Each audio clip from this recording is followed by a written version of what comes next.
मर्जी, मेरा स्वभाव है कि सही को सही, गलत को गलत कहती हूँ। इस वजह से मेरे परिवारजनों से मेरी बनती नहीं, चाहे मैं हूँ या कोई और हो। किसी के साथ गलत या अन्याय बर्दाश्त नहीं करती। कई बार बड़े झगड़े हो जाते हैं। मैं क्या करूँ महाराज जी? मैं क्या बदलूं अपने आप को, या मतलब कैसे करूँ महाराज?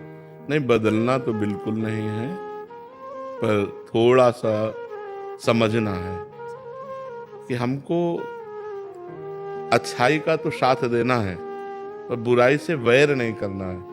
वैर करना और उदासीन होना अंतर होता है। उदासीन का मतलब होता है निरपेक्ष हो जाना। हम आपसे न मित्रता रखेंगे न शत्रुता रखेंगे। अगर हम वैर करते हैं तो वो गलत था बुराई करके, और हम गलत हो गए वैर करके, बात तो एक ही हो गई ना।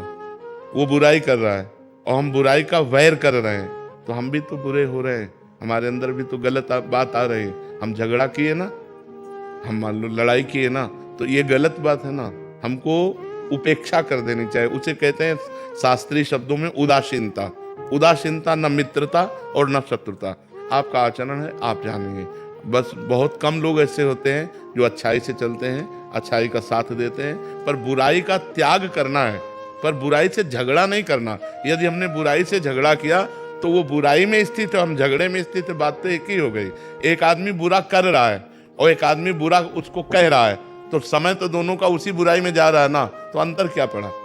अंतर यह है, यदि हम में सामर्थ्य हो तो हम अपने प्यार के बल से, अपने धर्म के बल से उसकी बुराई दूर कर सके, ना कि बुराई का वैर करें।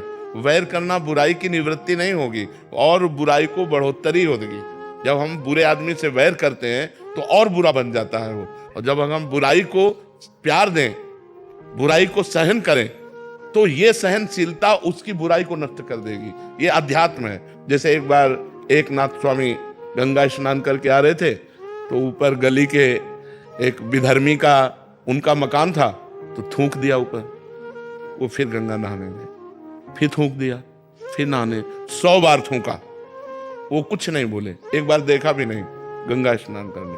100वीं बार वो आके चरणों में गिर गया, क्योंकि 100 बार थूका और एक बार भी नहीं देखा, एक बार भी गाली नहीं दिया, एक बार भी नहीं बोले। तो आके हाथ जोड़ा और कहा गलती पड़ गई, मुझे क्षमा करो, मैंने 100 बार आपके ऊपर थूका। तो उनका मेरे ऊपर आपकी कृपा हुई। देखो संतों का स्वभाव, अच्छाई का स्वभाव। मेरे ऊपर आपकी कृपा हुई क्योंकि मैं एक दिन में एक बार गंगा नहाता था, और आपकी कृपा से 100 बार गंगा नहाया हूं। इसमें अपराध क्या? वो जिंदगी भर के लिए बुराई छोड़ दी। ऐसे गंभीर संत होते हैं। तो हमें चाहिए, अच्छाई हमारी यही है कि बुराई हमको परास्त ना कर पावे और बुराई से हमारा वैर ना हो पावे। त्याग। महाराज ये कैसे करें? नाम जप। नाम जप करोगे, नाम जप में बहुत सामर्थ्य होती है। जब अपने अंदर साधुता लाएंगे, हम नाम जप करेंगे, तो चाहे स्त्री हो चाहे पुरुष, बराबर भगवान की कृपा सब पर है। तो हमारे ऊपर जब कृपा होगी तो हम ऐसे सहनशील बन जाएंगे। नहीं, वैर करते करते आप देखो, एक शब्द बोली कि अच्छाई छोड़ दूं, कितनी कमजोर हो गई कि आप अच्छाई को छोड़ने के लिए प्रश्न कर दिए। इसलिए अच्छाई छोड़ने वाली चीज नहीं है। आज तो अच्छाई पे लोग चलना नहीं चाहते, पर अच्छाई को अभिमान में ना लाएं, वैर ना करें, भगवान का स्मरण करें और सबको सुख पहुंचाने की चेष्टा करें। यही अच्छाई है। वो अच्छाई ज्यादा अच्छी नहीं है जिसमें हम दूसरों को क्लेश दें, दूसरों से लड़ाई झगड़ा करें कि हम बहुत अच्छे हैं, आप गलत हो। ये ठीक नहीं है। इससे परिवार में लड़ाई झगड़ा होता रहेगा और आप अशांत रहेंगे, और आपको अच्छाई से भी घृणा होने लगेगी कि वो अच्छाई किस काम की जिसमें रोज झगड़ा हो। इसलिए सही था। शोभित अग्रवाल जी, राधे राधे। राधे राधे महाराज जी। महाराज जी, अभी कुछ दिन पहले आपने एकांतिक में बताया था कि जब प्रारंभिक अवस्था में आपकी दोनों किडनी खराब हुई, ऐसा पता चला, तो आपको आश्रम से निकाल दिया गया और कहा गया कि हम तुम्हारे ठेकेदार हैं। आपने उसी समय अपना सामान उठाया और आश्रम से निकल गए। महाराज जी, वहां से निकलने के बाद आपने क्या किया और आपके जीवन का संघर्ष क्या? हम राधा वल्लभ जी गए, राधा वल्लभ जी से बात की कि कहाँ रहे, क्या करें।